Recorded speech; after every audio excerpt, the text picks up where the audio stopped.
The Switch still rules supreme whilst Nintendo Switch 2 news just won't go away, and our Xbox fully gearing up for XboxOS.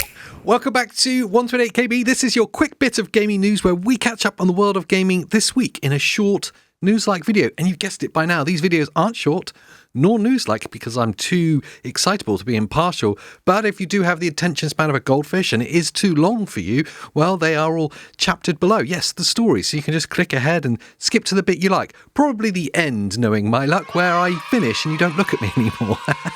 Well, we're going to jump into the first bit of news this week, and that is the Capcom showcase that has just happened, and we have seen the gameplay showcase and developer deep dive from Onimusha. I can never say it. Onimusha, the Way of the Sword. Yes, it seems like the resurgence.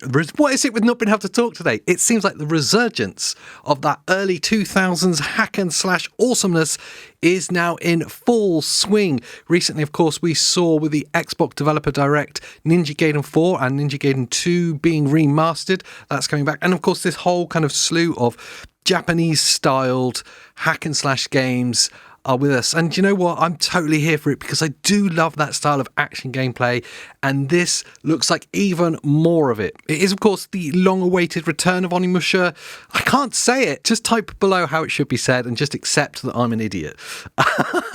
We saw more gameplay from it, of course, in this developer direct, and of course some more information on the game, and it does look epic. Slick combat, just all-round awesomeness, and the greatest footnote of a game ever from a developer. I've got to quote this because it's awesome. Please note that dismemberment and blood will be fully featured in the game. Now, if you can find a cooler phrase to see in a developer showcase, please let me know, because that was probably the most awesome thing ever. But yeah, it does just look really cool. Hopefully it's not too punishing and Souls-like, because there is a bit of that to the game, but the developers were really keen to stress on the focus for having fun in combat. So I'm kind of hopeful that we're kind of safe from that Souls-like grinding gameplay loop that I find a little tedious now.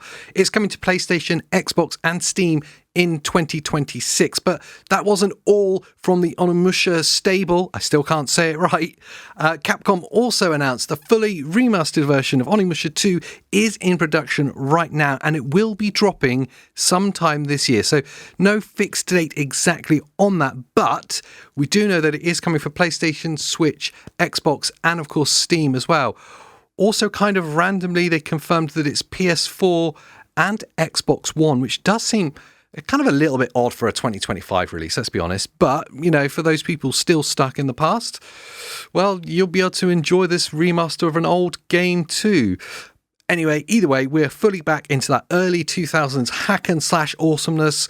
And you know what? I'm there for it. And talking of living in the past and reliving our glory days, Battlefield got its first teaser and the announcement of the Battlefield Labs. Actually looks really exciting. Long-term viewers of the podcast and this channel will know that I am a historic Battlefield fan. It was my favourite shooting franchise, whereas Andy was more of Call of Duty. But in recent years, I have drifted, like everyone else, into Call of Duty and have kind of felt a little bit lost with Battlefield. I felt like they lost their way in recent games. And what I really wanted to see is a return to the Battlefields of old. And I have to say, this gameplay teaser has got me a little bit excited. In fact, more than a little bit excited. I was straight away texting Andy going, have you seen this? This does actually look really cool, in the hope that I can convince him that Battlefield is better than Call of Duty. So the Battlefields Lab is a new closed environment made in the pre-alpha state that you can be invited into, you can apply into on their Discord, allowing you to test the game in that pre-alpha stage. They are really keen to do everything they can to get the community involved in the refining of the development of this game to make sure that it is everything that the players want from this Battlefield game. There's a huge focus on bringing the best of what a campaign should be, the best of Battlefield of old, big campaigns, big maps, lots of destruction, lots of vehicles, but not neglecting each one of those points. And by having this massive testing ground in a pre-alpha state, it really does allow like the hardcore, die-hard fans to be involved in that kind of feedback and reiteration loop. So that's just a really cool thing to see from such a huge franchise, from EA as well in general, just a general cool thing. EA also announced that this next installment of Battlefield will launch before April 2026, that it will launch in this financial year, which means we could potentially see this Battlefield installment launch by the winter of this year, which is kind of historically when we saw them drop in time for that Christmas sales, which could mean that you have a true rival to Call of Duty this year. But, of course, we do have to bear in mind there are some very big games coming out at the end of this year, namely GTA 6, which is supposed to be coming out towards the end of this year, although the time frame from that, I'm guessing, is going to be a little bit fluid. So if that was nailed on, do you think that Battlefield would be delayed into early 2026, into like the January, February, March kind of months? I don't know. It's all a bit fluid yet, but we do know that at least it's going to land in this financial year. So that's kind of exciting for us Battlefield fans as well. Looking at that early gameplay footage and this announcement, it is really exciting. But of course, we do have to kind of temper our expectations a little bit because there's a massively checkered history of Battlefield games, especially recently. So this could equally just suck as well. But I hope it doesn't. And this early teaser of gameplay footage suggests that it could at least be half decent. Okay, from half decent to unexpectedly probably the best thing ever done by Nintendo. This is the Nintendo Switch, and it has been announced that the Nintendo Switch has officially sold 150 million units worldwide since its launch 8 years ago. It's still selling strong, well into its 8th year. It is utterly mind-blowing how well this console has done, is doing, and let's be honest, how much it's changed gaming and the whole landscape of gaming since its launch, mainly, of course, in the handheld gaming space. That 150 million units is almost as much as the Nintendo DS, which is absolutely staggering. I don't think any Nintendo console would ever get near that again. It's still obviously a fair way behind the dizzy heights of the PlayStation 2, which recently got upgraded to 160 million units and is the best-selling console of all time. But actually, there's a bigger news story wrapped up in this, and that is that Nintendo have been, in their financial announcements, were keen to announce that they will fully support the original Switch long after the Switch 2 has been launched, as long as there is demand for that console. Obviously, that's really important to the 150 million Switch owners out there, of which there is a lot that have bought the Switch just in this recent year alone. So there's a lot of new Switch players, and there's a lot of people probably still on the fence that maybe want to play some of the Nintendo exclusives, but are a bit worried because, of course, the Switch 2 will be coming at some point this year. Well, it seems like Nintendo are keen to stress that they are going to fully support the Switch for a long time afterwards. When we look back at the previous Nintendo generations, we get a good kind of picture of this, with the Wii services staying alive until 2014, and with the Wii U and the 3DS, online services for that stayed online until April 2024. So quite a long time after that, the kind of successors for those were launched, we were still seeing the services still alive. So they will support it for a long time. I'm pretty sure that's going to be the case. Whether they'll continue to release games on the Switch, I think that's going to be the big question mark. There will be a crossover period, of course, but with the Switch 2 being fully backwards compatible from what they've said so far, or almost entirely backwards compatible, I think they'll be keen to quite quickly move all of the releases onto the Switch 2, especially as well considering the fact that the Switch's hardware now is so aging and will hold back any developments that they release onto the Switch 2, which is obviously going to have its own kind of DLSS style upscaling and frame generation and AI madness built into it to allow it to perform some amazing feats on the games that are released. So I think they'll be keen to move away from releasing on the Switch quite quickly, but they will be fully supporting it for as long as their demand. But let's jump into the story that never goes away and always disappoints. Yes, that is the Nintendo Switch 2. Yep, that's right. There's more Nintendo Switch 2 news, and it's kind of, I'm going to be honest, a bit bizarre. It feels like the Nintendo PR department may have been drinking, because they have confirmed some key things that we already found out from them only a couple of weeks ago. Maybe they just wanted to respond to some of the questions that are being thrown around, because there were quite a lot of questions that came up from Nintendo's announcement about the Switch 2. Or maybe it's just to get idiots like me to continue to talk about the Switch 2, because it was yet again trending on Twitter, or X, whatever it's called now.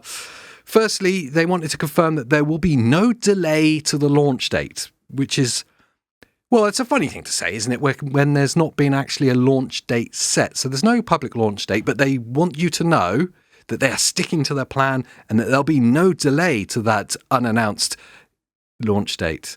Yeah. Who knows what they actually meant by that. It's a bit weird, but whatever it is, it seems like they've got a plan and they're sticking to it. They're just not going to let you know what it is. They also wanted to confirm that the Nintendo Direct that is focusing on the specific details of the Switch 2 is confirmed for April the 2nd, which we already knew from the Switch 2 announcement, which was only a couple of weeks ago.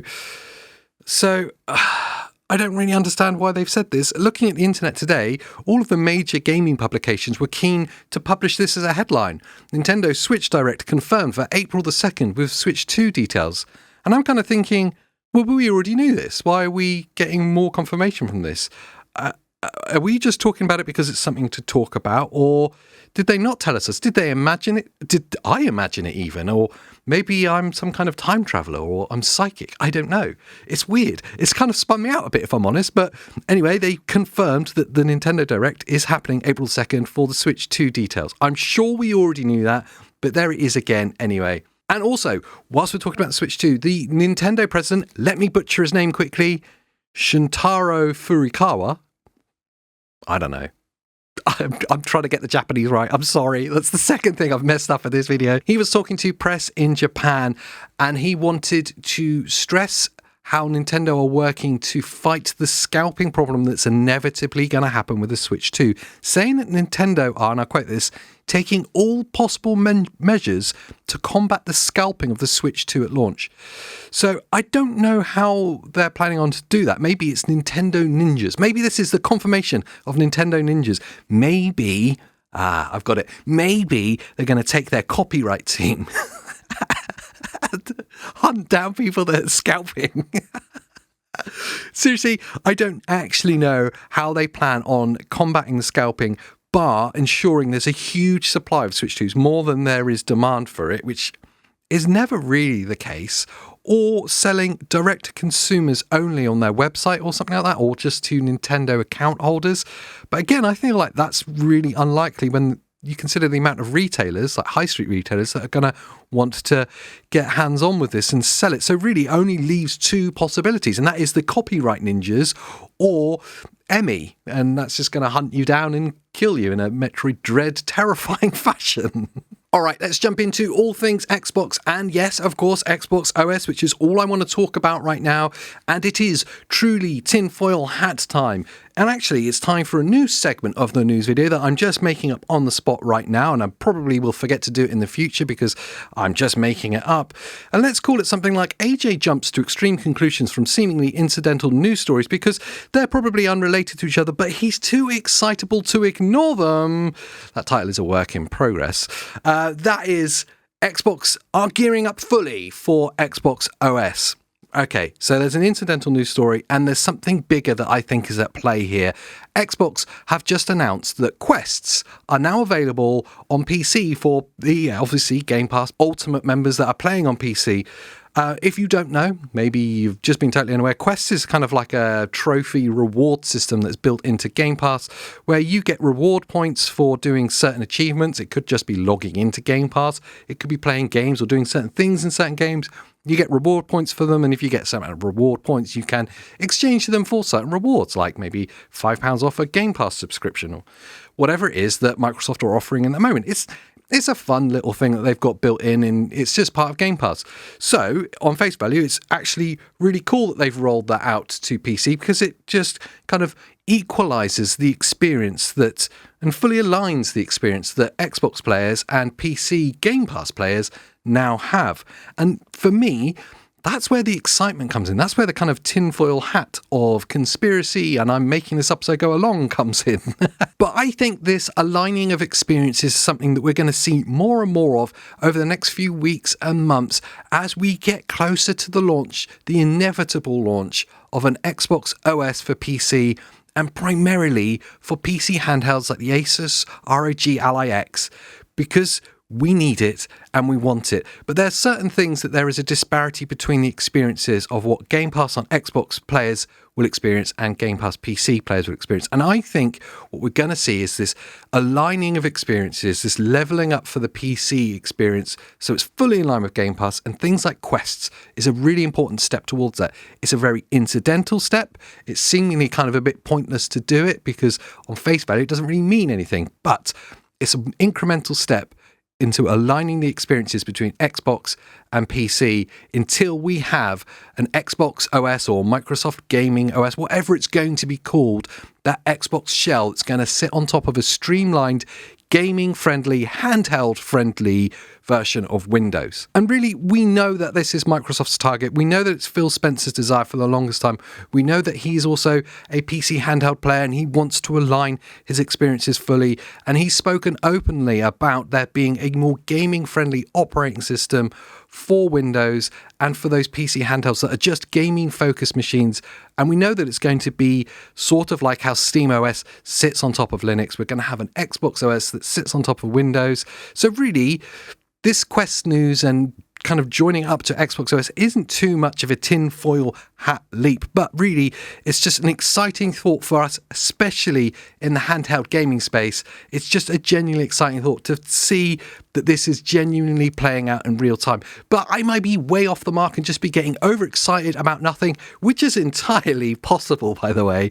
So if I am, let me know why I'm wrong down in the comments down below. I know you're not shy to normally, so why give up today? And maybe you're excited as well. And let me know also down in the comments down below. And whilst you're down there digging around, make sure you like the video and subscribe to the channel because it does actually mean a huge amount to us. And, you know, I need your validation in this world. And subscribing goes a small way to getting it. We do have channel memberships open if you do want to support what me and Andy do here. And that lets you join our private channel members Discord over on Discord, unsurprisingly, where you get to talk to me and Andy about all things gaming.